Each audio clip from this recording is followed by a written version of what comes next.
පියුමි ඔයාගේ පොඩි කාලේ ඇම්බිෂන් එක මොකක්ද? මම පොඩි කාලේ නම් වෙන්න ආසාවෙන් හිටියේ ඩාන්සින් ටීචර් කෙනෙක්. හැබැයි කාලයත් එක්ක ඒක මගේ අතින් මගේ අරුණා. දිමන්ත ඔයාගේ පොඩි කාලේ ඇම්බිෂන් එක මොකක්ද?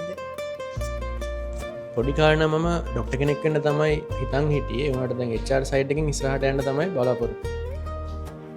සවින්දයා ඔයාගේ පොඩි කාලේ ඇම්බිෂන් එක මොකක්ද? නම් පොඩි කාලේ නම් කැමති පශු වෛද්‍ය කෙනෙක් වෙන්න.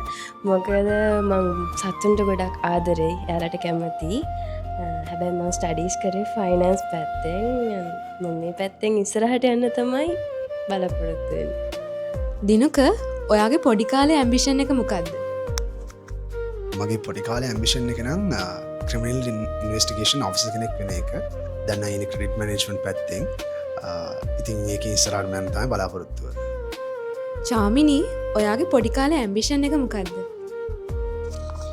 පොඩි කාලේ ඇත්තටම මං හිතා හිටියේ ලෝයර් කෙනෙක් වෙන්න.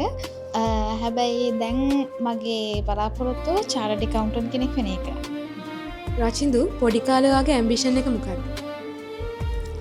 පුංචි කාලේ මං හිතාන හිටියේ ෆෝසස් යන්න. යුද්ධ ඉවරුණානේ. ඊට පස්සේ මේ අදහස එහෙම යට ගියා. චමෝදි ඔයාගේ පොඩි කාලේ ඇම්බිෂන් එක උනේ මොකක්ද? මම පොඩි කාලේ ආසාවෙන් හිටියේ බැංකුවක වැඩ කරන්න. මං ඉතින් දැන් ෆයිනෑන්ස් ෆීල්ඩ් එකේ වැඩ කරන්නේ. ඉතින් වෙනසක් නැහැ ආසාවෙන් වැඩ කරනවා.